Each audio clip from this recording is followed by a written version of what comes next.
Let's try that again. Hello. Hello. Great. My name is A.R. Rogers. Thank you for letting us crash your party yet one more time. Hello, everyone on Zoom. And if you're seeing this later after it's been recorded, we are in Professor Garza's 2307 screenwriting course.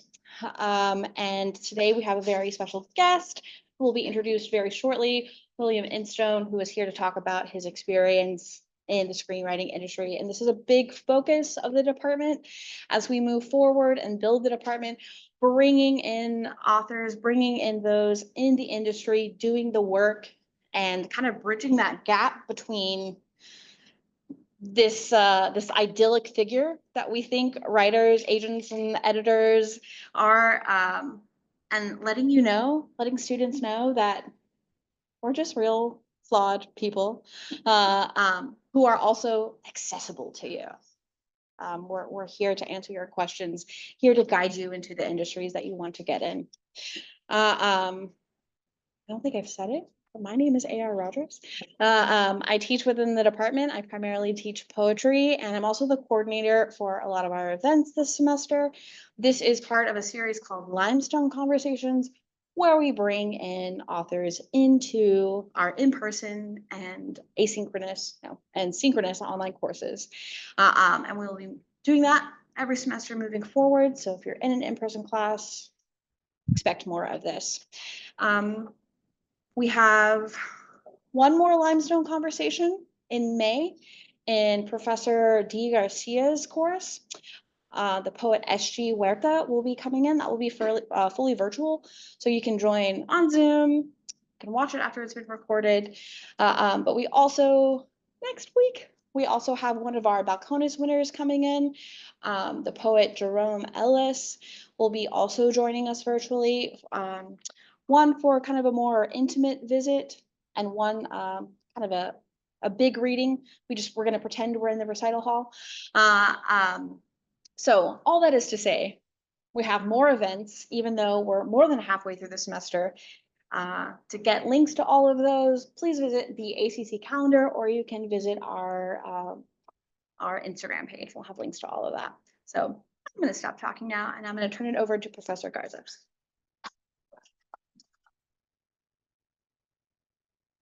Please go with your phones. One second.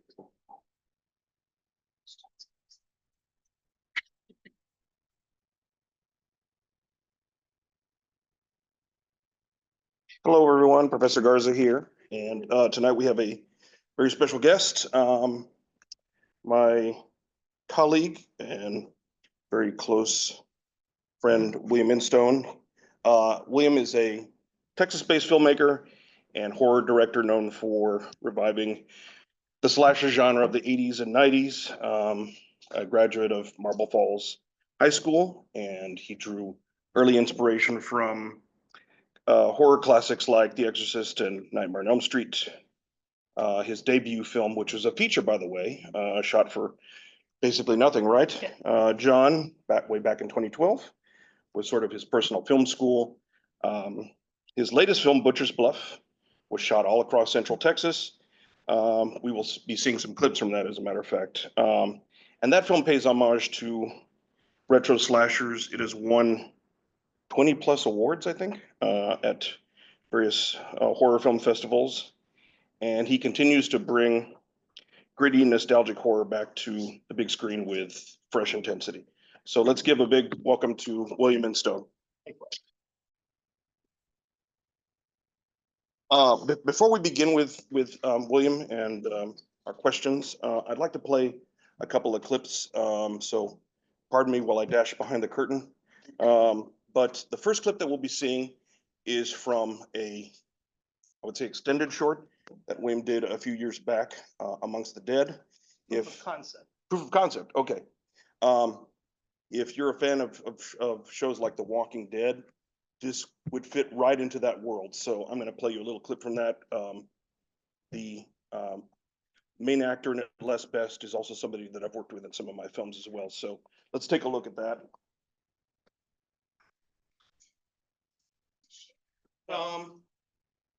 Not in this particular clip. zombie boar, perhaps. Light cursing, I think, but other than that, I think it should be mostly safe.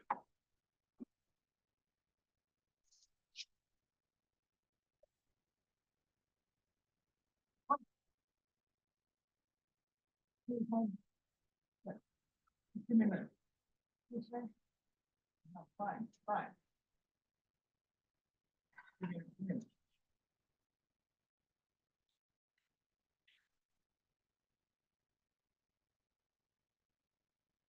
We have the back end. No, he said it's on. Said it followed, come on.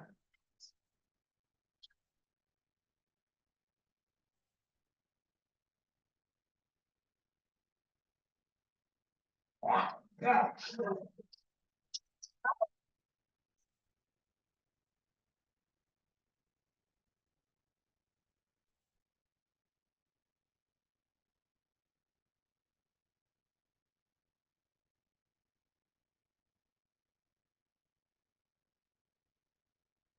Ah.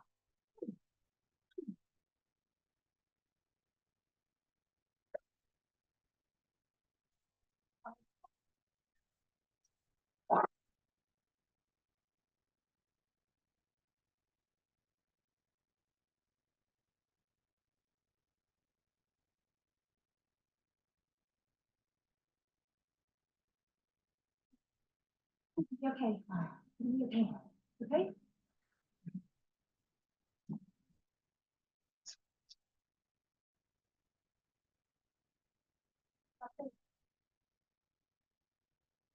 And in case anybody's wondering, yes, that is our guest speaker on the screen there.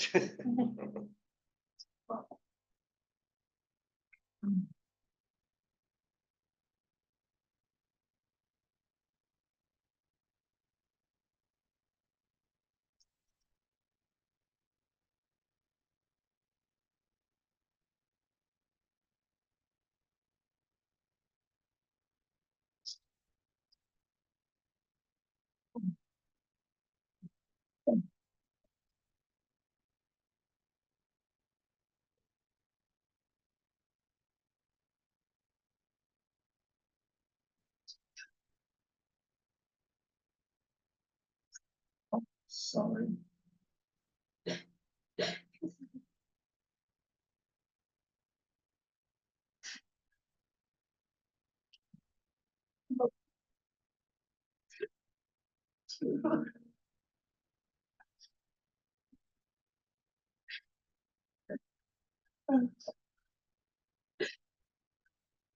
was being, you'll keep fighting.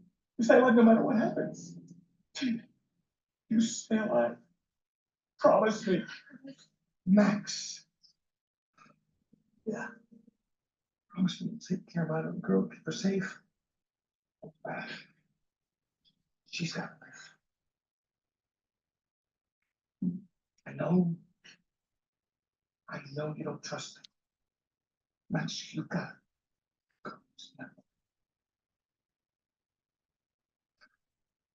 Oh, no more tears for me, big girl. You're gonna be okay. You stay with Max. It's okay. I'm ready. I feel. I feel. It's good.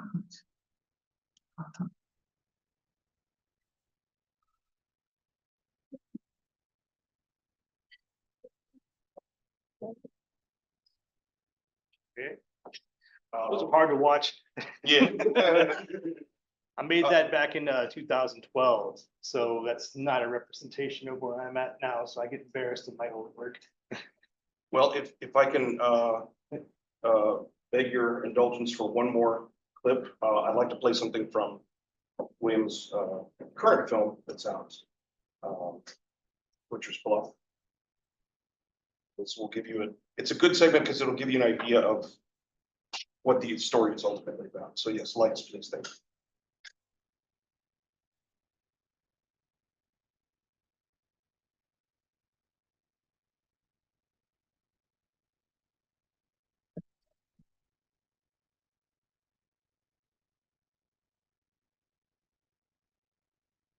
Every small town has their folk legends. Most are nothing more than made up stories to scare children. Sometimes those legends have their roots in true events. And in the case of the Hogman of Butcher's Bluff, the truth is scarier than fiction. Hear about the Butcher's Bluff? No, that's where the Hogman is. Supposed to be half hog, half man. Like a real pigskin that he did, and he got it on his face. It's not animal. It's something else. You can't pay me to go out there again. He was big and he was scary. I'd say about 300 pounds. Maybe like 6 foot at least. Some say he's a monster. Others an angry spirit. But most locals from the small Texas town of Emerald Hills believe that he is the grown-up version of an escaped mental patient that viciously murdered his childhood bullies in the 1990s.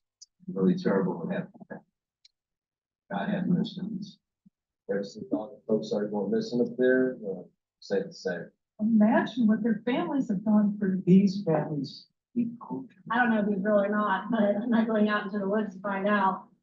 No thanks, man. We're not woods people. You fuck around over here. He's never coming home, man. Fish mom to find. I don't want We don't talk about it. People believe in the Hawkman so much, they even talk about him. He's gonna come down here and literally kill them. It's crazy. Just a legend, and it's just a horrible thing that goes around here. I don't wanna talk about it. And I don't care if the stories are true. If there's anything to Hogman, Hogman won't do anything to me. So you believe in the Hawkman? I have no idea. I believe in him. My cousin saw him, he was fishing last summer. I don't know if the Hogman's real, but I know I don't want to find out. Butcher's Bluff belongs to him. Did you hear that? Hey, man. Is this legit? Oh, yeah, dude. Yeah, my cousin Bobby and I went up there a couple weeks ago and we shot all this in one day.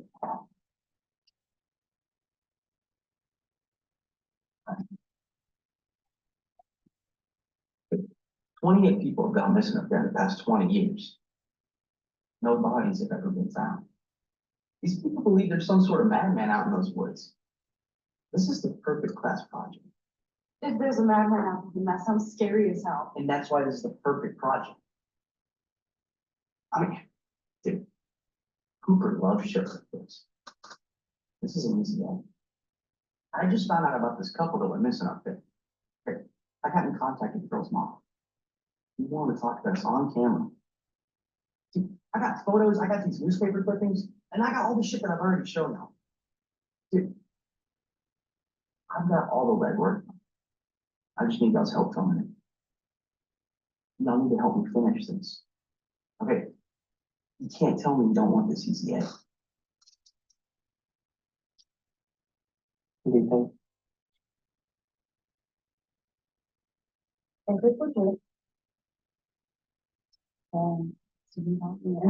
Yes, Nicole, that's what I'm talking about. Plus, it's perfect because my grandma had this awesome river house and my dad just inherited. You can invite a couple friends, make a little party night. A party. Yeah. As long as you promise me that we're going to actually take this project seriously. Party.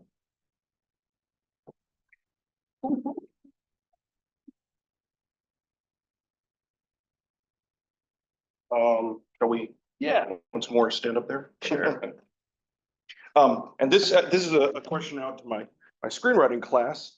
Preparation, persuasion, revelation, or lie. What do you think that scene was? What category might it fall into? Persuasion. Yeah, that's the chief thing going on there. So that's one of the things I noticed when I was watching the clip. Okay, great. Now we shall start the, let me get this image on the screen.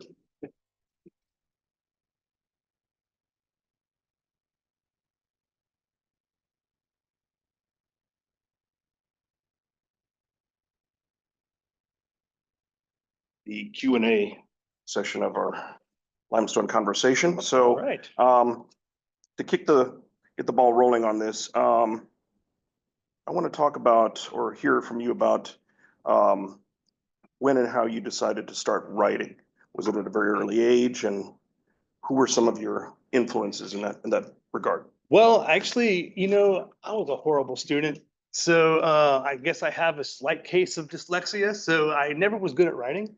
Like spelling was always messed up. So I never did good in English or any of that stuff like that, but I always had an active imagination. So I was coming up with all these ideas in my head from, the time I was a little kid. So it probably was when I was around 18. I worked in this magical place. It was called Blockbuster Video. You could actually walk into this building and there's all these movies, I met this guy who he worked as a script reader. What part of his job was he would get these scripts, he would rate them and pass them on to the next person. And back then, that's how the studios decided what scripts they were even going to look at. And we started talking, and he showed me how to write a script. He taught me how to format. I said I was about 18 or 19. I had all these ideas, and once I learned the whole concept of formatting, it just went from there. And I wrote my first script. It was absolutely horrible when I was about 19, 20 years old. And I thought it was the greatest thing ever. And then I saw it, a couple of years ago, like, oh my God, it's like but we had to start from somewhere. So that's when I first really started getting the bug and started writing when I was around that time. Wonderful. And who were some of your creative influences at the time? Well, it's obvious, I was a big into horror. So, you had the legends, the guys who actually wrote their films, like John Carpenter. He wrote with Deborah Hill. They wrote the Halloween movies, and Big Trouble in Little China. So I was always really into John Carpenter and Tobe Hooper, who is writer of the Texas Chainsaw Massacre and director. He's here, UT grad. So those guys were big influences as far as horror went. In the 90s, I got really into the thriller stuff. So he's not so much the writer, but just as a filmmaker overall was David Fincher. So sure, he's probably still my top choice director of all directors. He's a big one now. A good one. What do you feel is the personal appeal of the horror genre to you? I know that it's pretty much the genre that you work in. So for many people, it's kind of a polarizing genre, because I know, for example, my wife, even though she works in horror, does not necessarily love horror. Right. That's largely my fault. But it still seems to have, it's a genre that still seems to have sort of a built-in fan base. So what is it about horror that appeals to you personally? It's the fear of the unknown. I mean, I think every person fears, if they want to admit it or not, of being put in a position that's out of their control. And the fact as a writer, what makes it appealing is that you can put people in positions and live through your fears and put them on paper. Things you might sit there and think about, what's the worst thing that could possibly do to a human being? And it actually kind of makes you feel like a sick person when you're sitting around thinking of all these horrible ways to kill people. Right. When not being a violent person yourself, but you can live it out. And I think that the horror fans and people that are into horror movies are probably the most kind and true. Non-violent people you'll ever meet, because the fact that they do see it on the screen happening for them, they think about it, they're not actually going out there and doing it. Right. And so I think that's one of the things that really appeals. And it's a genre of diehard fans. They are the best fans in the world. They love every type of movie, from the most generic, thrown together piece of crap film you can think of. They love it, to the most glorious piece of art. Right. Like the Nosferatu film is a walking piece of art. It just came out, but you can go back to a company called Troma, who make their movies for about $20,000, and they're crap, but they're hilarious and you love them. Yeah. So it carries the whole spectrum. And as a writer, it gives you freedom, because there's so many subgenres within the genre. And it gives you so many options of things that you can write about. And the fact is, you will have an audience no matter which one you pick. Someone's going to like what you do. It's true. Can't necessarily say that for comedy. You're the funny or you're not. Right. Wes Anderson is funny to some people. Other people don't get him. So in some places a genius, other people it's a quack. But in horror, it doesn't matter. And that's why I like to stay in that realm. Great. Can you talk a little about the creative process for you? In other words, how do you come up with your stories? How do you tend to develop them? Well, you can flip it on any news channel and you'll see horror every every day of the week. So that's a pretty good motivation for what's going on in the world. You can usually come up with an idea right then and there. But for me, I don't like modern day. I don't like the society. I don't like anything that's going on nowadays. So I like to go back when it was a simpler time before cell phones and the internet. So I like to write everything back in the 80s and 90s when it was just, again, it was just easier to get lost in the woods and you're like, okay, I have no cell phone, you're screwed. It's funny you bring that up because that was one of the questions I'd anticipated asking you later about Right. your love of throwback stuff, but you just answered it. Yes, I mean, it also is just, I think there's also, no offense to the younger crowd, yeah, guys just didn't experience, you didn't know. So you can see it in these films and you'll be like, wow, that doesn't even seem like it was real, but it is, you know? And so people who grew up, they never even knew they never lived when Kurt Cobain was alive. That's Right. kind of crazy when you think about that nowadays. Adults, that guy's been dead since 1994. Right. And so, you know, as you get older, you start getting these influences from those days when you were younger and more open to the world. Anything was possible back then. So I guess that's kind of that time frame has always kind of stayed close to me. You know, I still listen to music from the 90s. Sure. I watch movies from the 90s, and yeah, I still watch modern stuff, but I do also feel as a filmmaker, films looked better back then. I could go on forever of why I believe that they looked better back then. Well, they were shot on They film. were shot on film for one, but it also had to do with lighting, camera work, and acting. Even the acting was an audio, sound design, everything was better back then. I know it can be subjective, but if you actually look at it from a technical standpoint, it was. See? So I like to be influenced by those people that actually, you know, you had to watch a thing called dailies back then. Now you can rewind a camera and just watch it right then and there. They didn't know what they shot. When you were shooting on film, you just kind of had to hope that you got the shot. You didn't know till the next day. And film was expensive, so you kind of, what you had is what you had. Right. And if you didn't have it, you had to go to the studio and say, hey, I need another, you know, $10,000 to shoot these 2 shots. And they're either going to say yes or no, and which would make or break your film. So yeah, that's I guess in a nutshell, the long answer.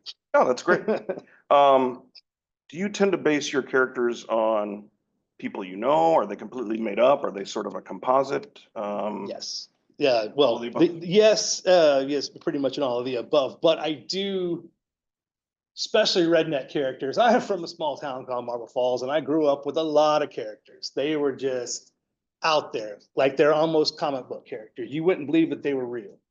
And so some of the things that would come out of their mouths and expressions, that's why I really like writing redneck characters, because they're just fun. And I have all this stuff from growing up, listening to them talk, that again, if I put it out on paper, people will think this guy's crazy. There's no way that guy's real. And it's toned down from how real that actually was.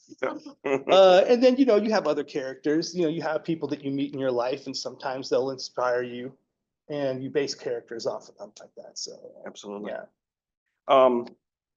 Do you find that your script, I mean, you get it all the way to where you've got a shooting script, of course, but Right.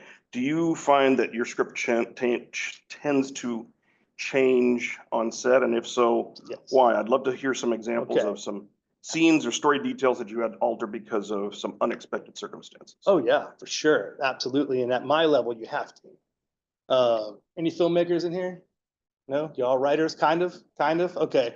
Well, here's the thing. Obviously you're writers, so I'm assuming you're going to write your scripts and you want to shoot them one day.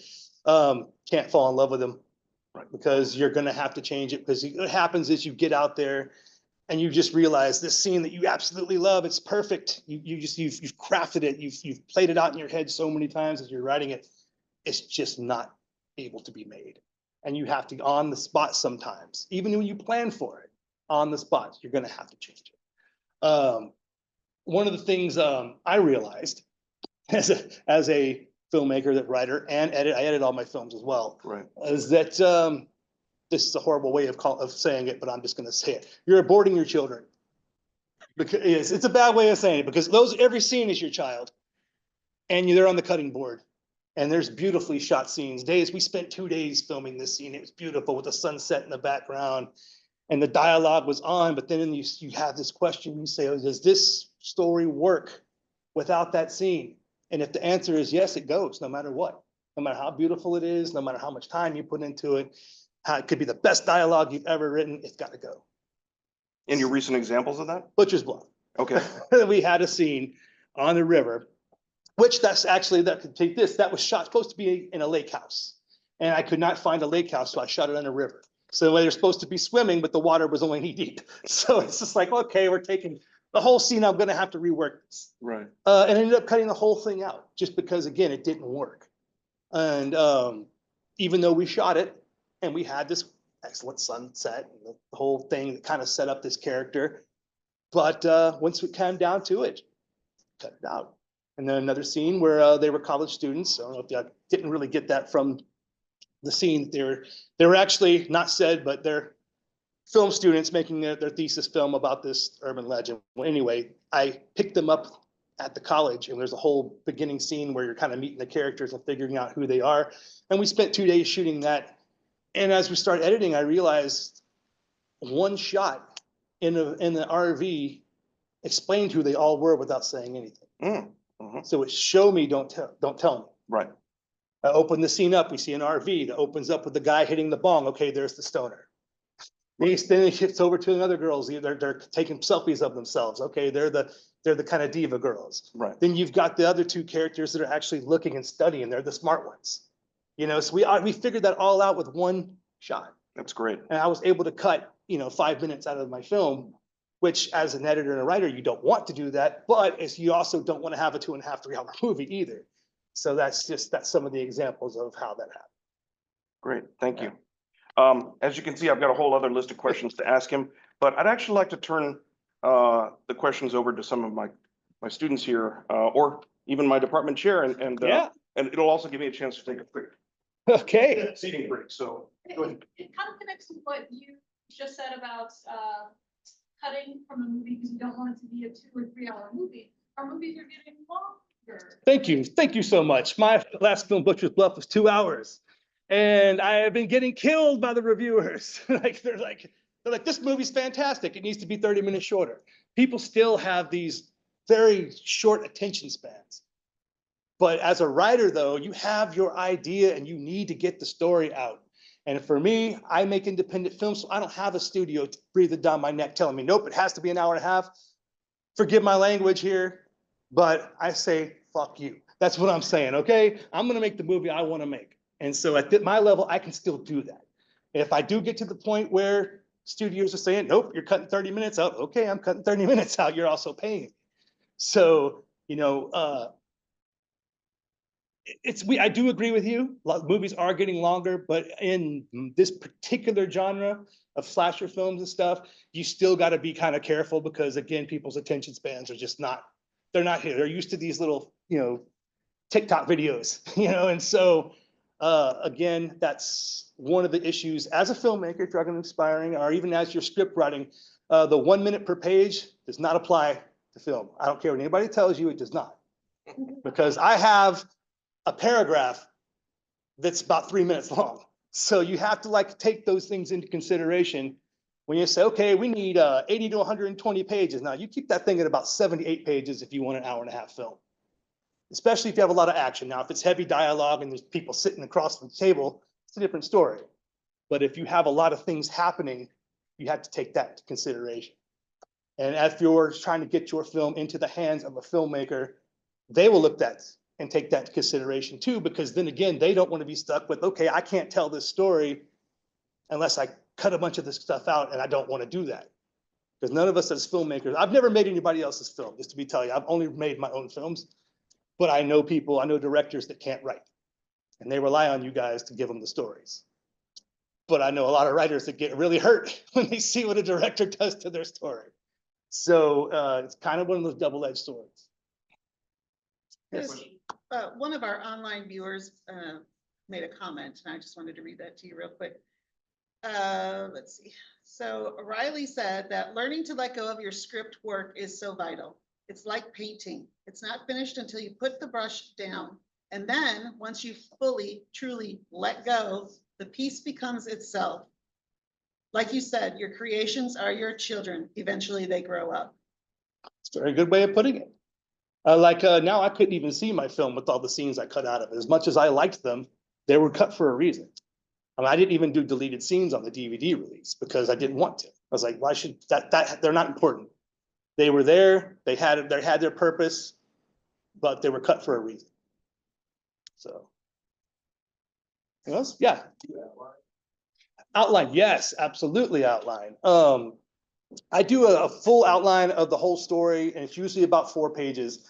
I'm not worried about dialogue. Sometimes I will kind of say, okay, this guy and this guy's talking about X, you know, and then this happens, and then that happens, and maybe something will happen here. Very rough outline. That seems to be the best way that I can do it. I didn't always do that. The very first script I did, I do think was magic. It came to me and I wrote it in 2 days. It was just there. It was like it wrote itself.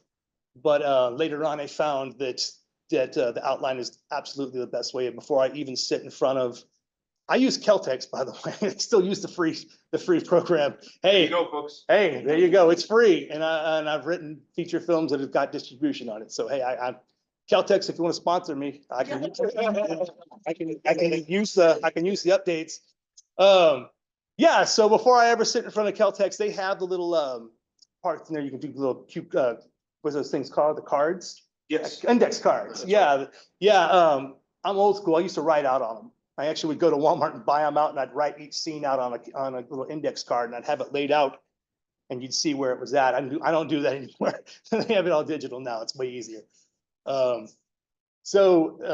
do find a lot of value in that, but sometimes if a story's there, don't need to do it. You know, a lot of times, believe it or not, I dream my stories and I remember them.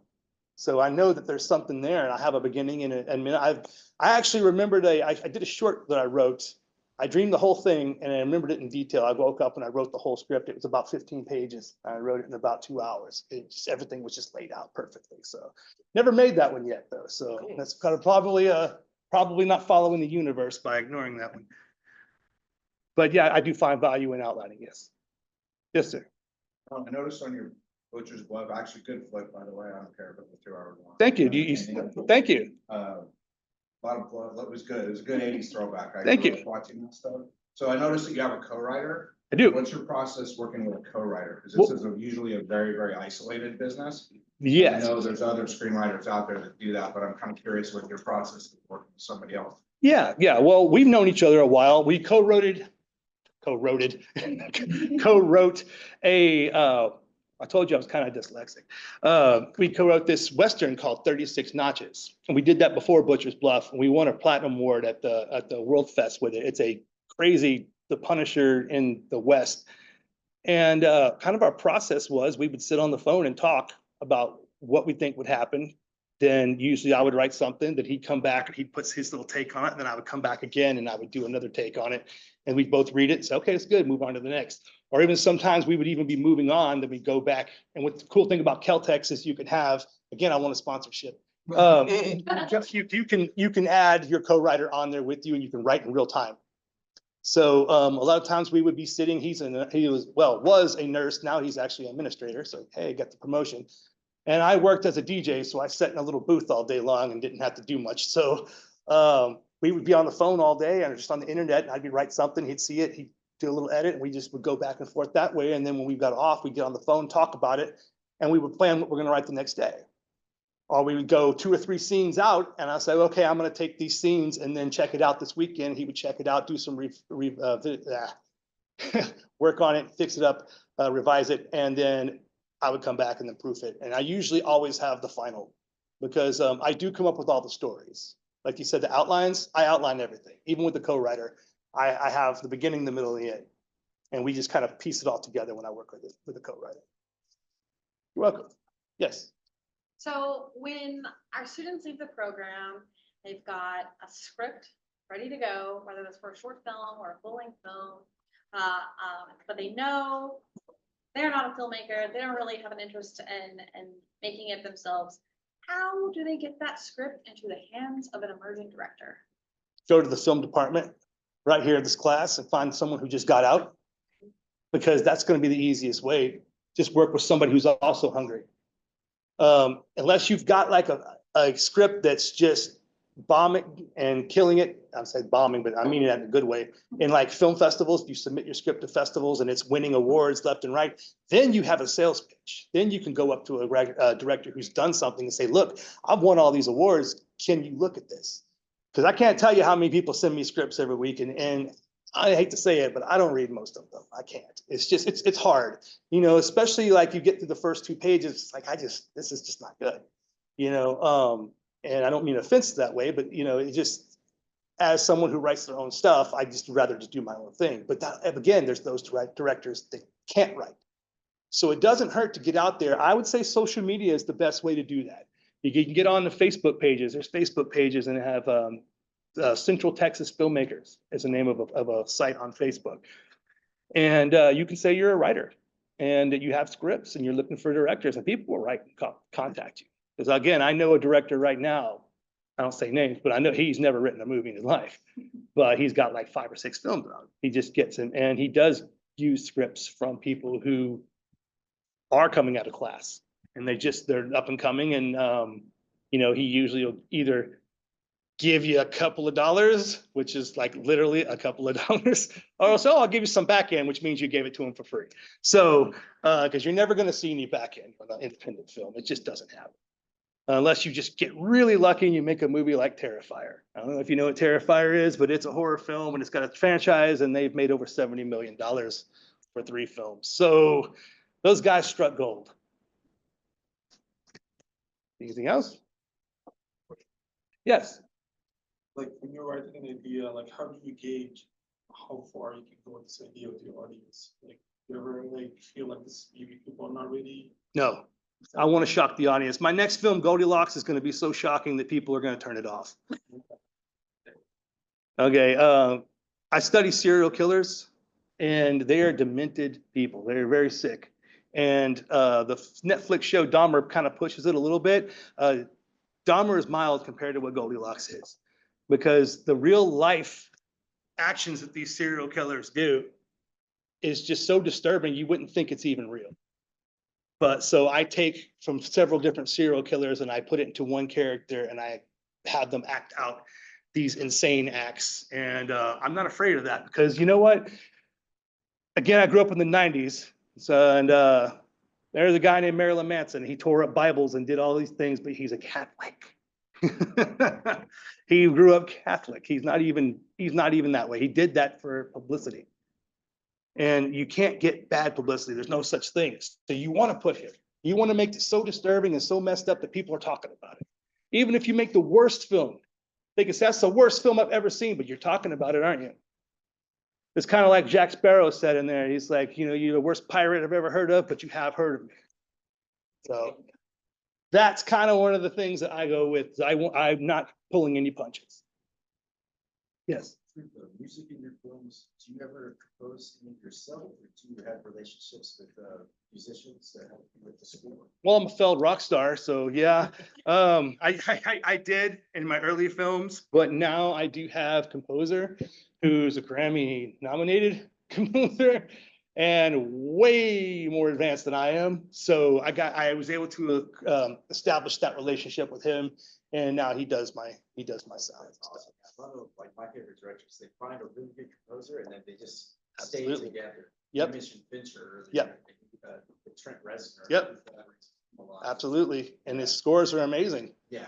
And that's kind of what I do is my scores now are more electronic, old school synthesizers, things that are like creating more of an atmosphere other than a melody. John Carpenter's Halloween theme is very rhythmic. Dun, dun, dun, dun, dun, dun, dun, dun, and the whole movie has that thing going on through it. And it worked, but it doesn't really work in modern film. So you don't really see too many films doing that nowadays.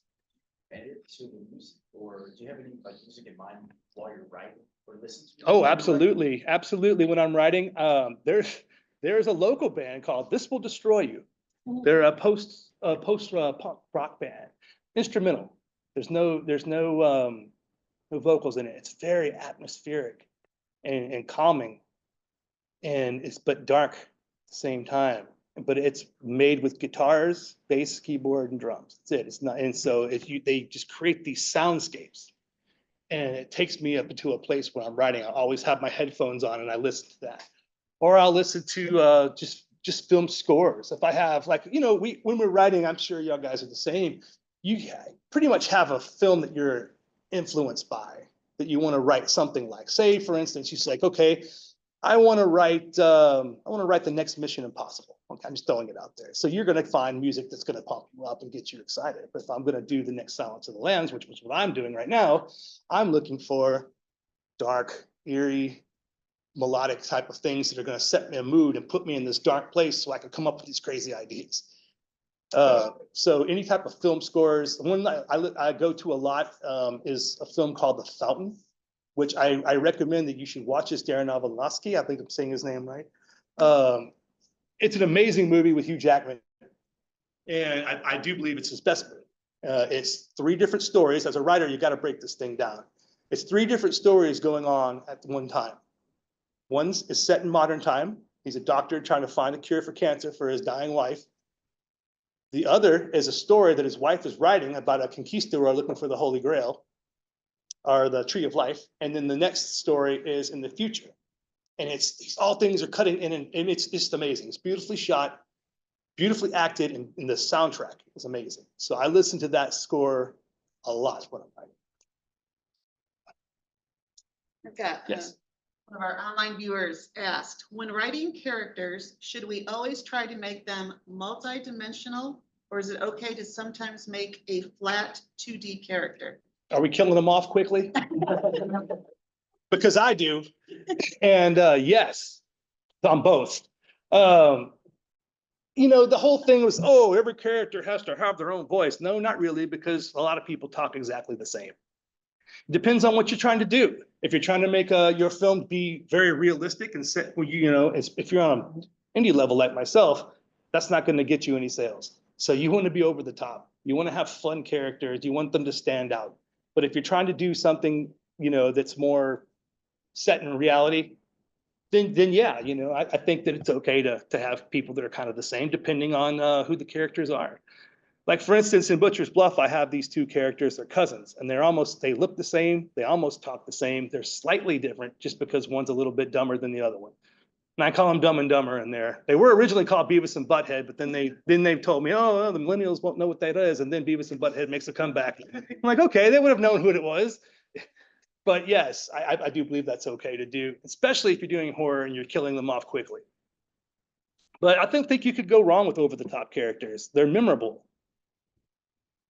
Along related lines, William, you've got a chance in your films, especially with like Butchers, to work with some, you know, talent that's at least within the horror community fairly well known. So Right. people like Jeremy London, who's actually known outside of horror because Yes. he's done films here, I think, with Linklater and other people like that. Yep. And Bill Oberst Jr. and Paul T. Taylor, who played Pinhead in one of the Hellraiser movies. So can you talk a little bit about how you managed to get those people on board your projects? Was it, I mean, were they drawn to the script, or were there other things that you used to kind of get them on board?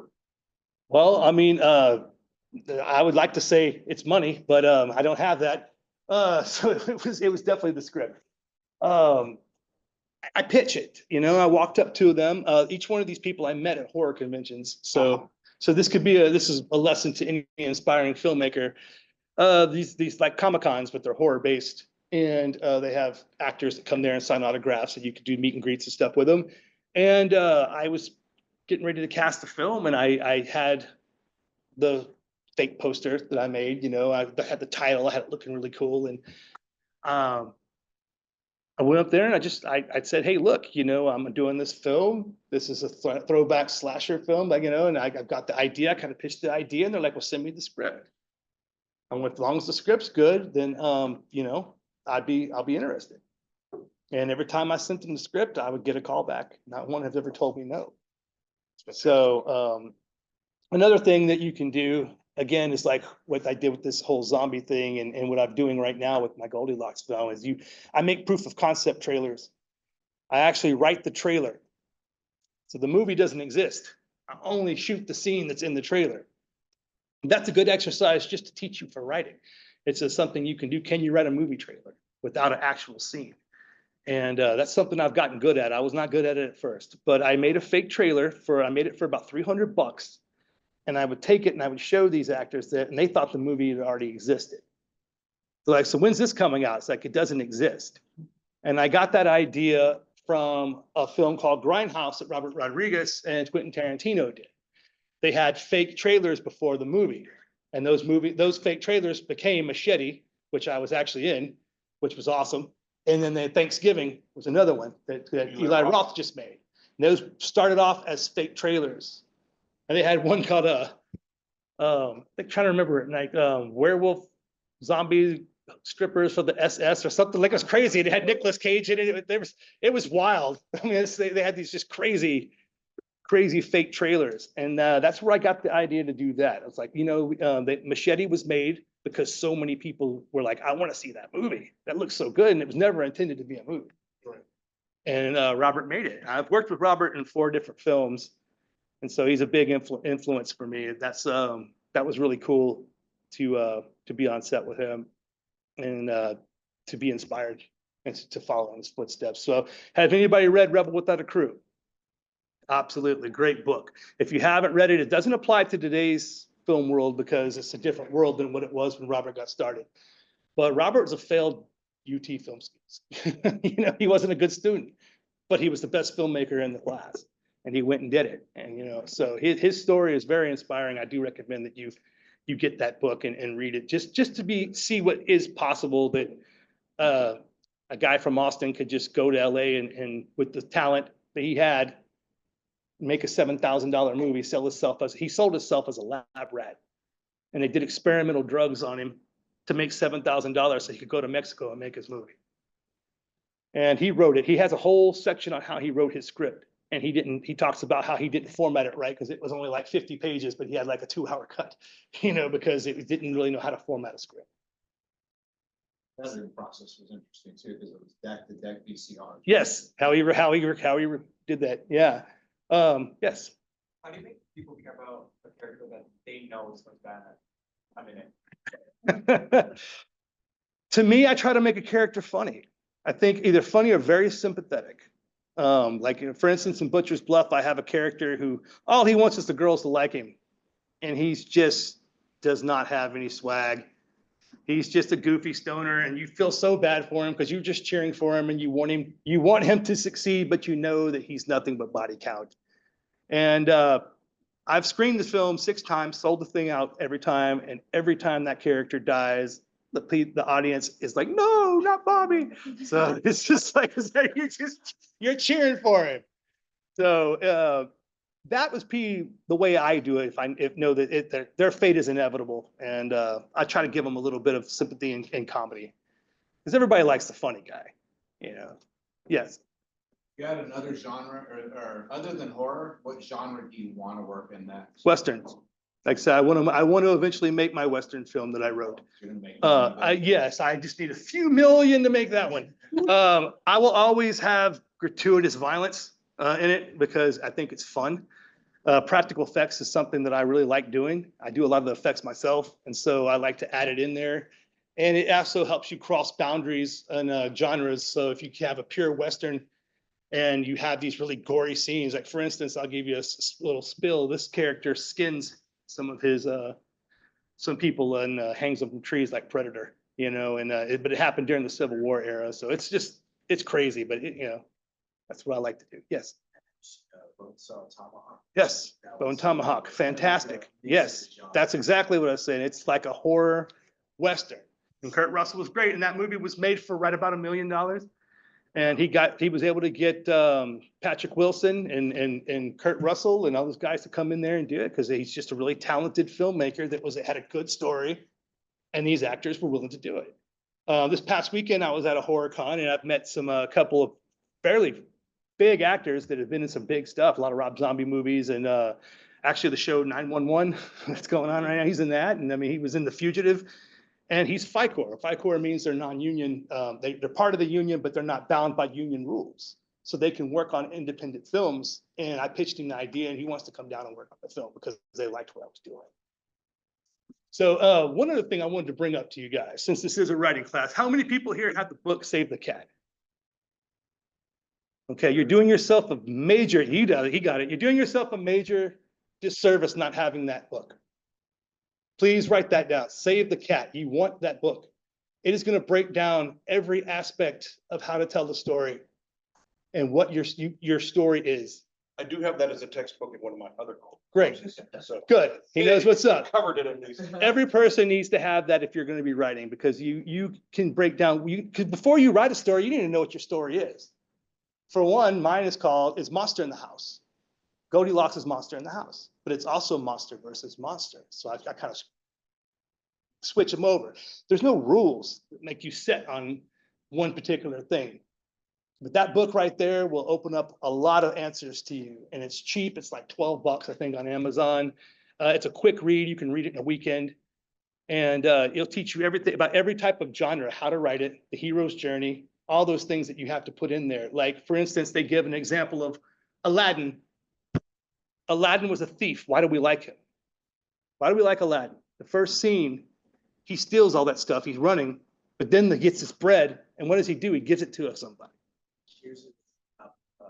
He gives it to he gives it to the lady there in her kit. So he shows that Aladdin is a good-hearted person, despite him being a thief. So little things like that, it teaches you how these things, and they give you these examples from actual popular movies. So you can be like, okay. And so that you can insert those little things into your stories. So what was successful, what made those stories successful, and you can take from those things, put them in. Quentin Tarantino is the most notorious borrower of any type of film, but there's the things he was taking from his films are from obscure films we've never heard of. But there's nothing original about Quentin Tarantino except the fact that he's just brilliant at what he does. He takes these little things, puts them together, and makes his own.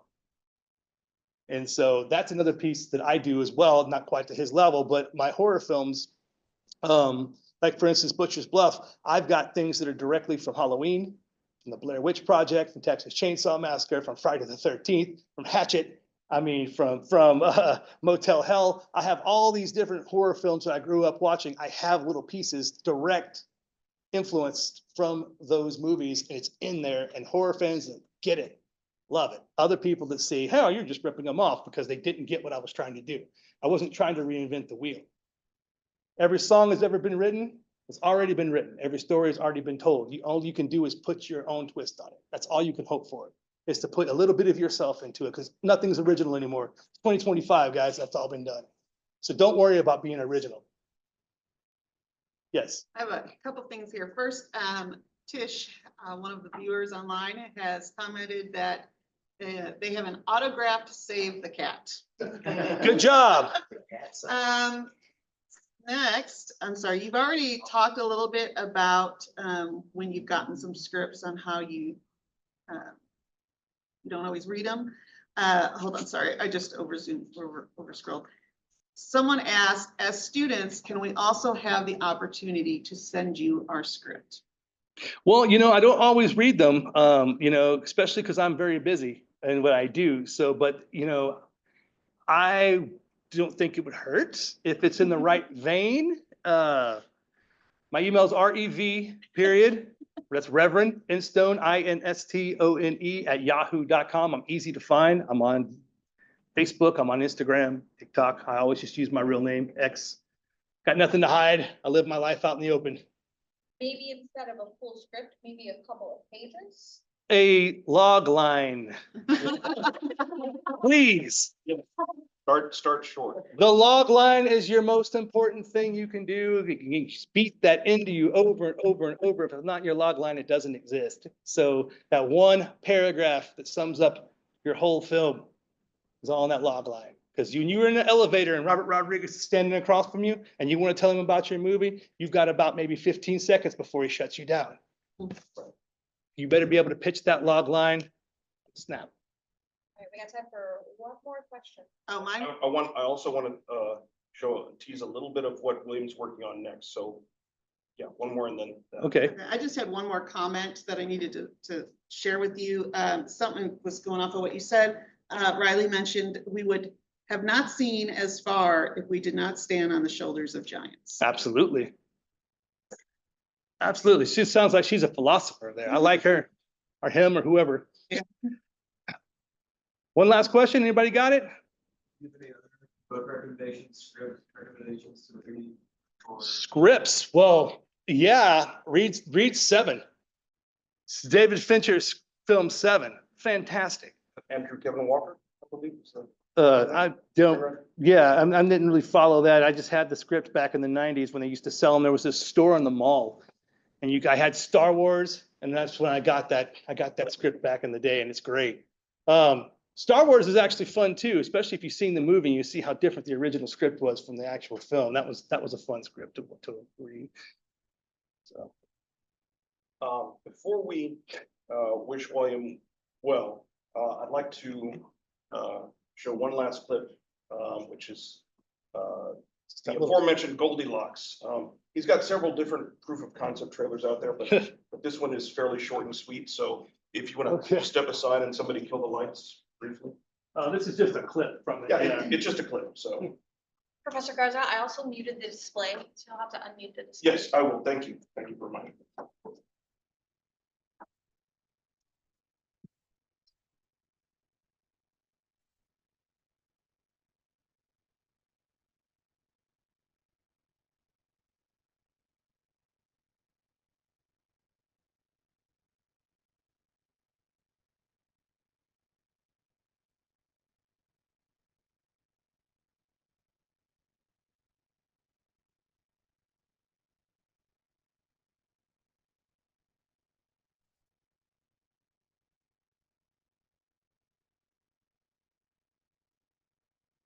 As you see, they had a different title. Yes, that was a recent change. So he's a peeping Tom, predator, all the things that psychopaths like to do, all combined in one. There was a killer called BTK, Find, Torture, Kill. He killed from the 70s all the way up until the mid 90s before he finally got caught. He was the most successful serial killer of our time, and he admitted to everything he did in court. And I used a lot of what his rituals and stuff were inspiration. Plus, there's a guy named Buffalo Bill in Silence of the Lambs. I kind of go off it too. So. William Instone, everybody.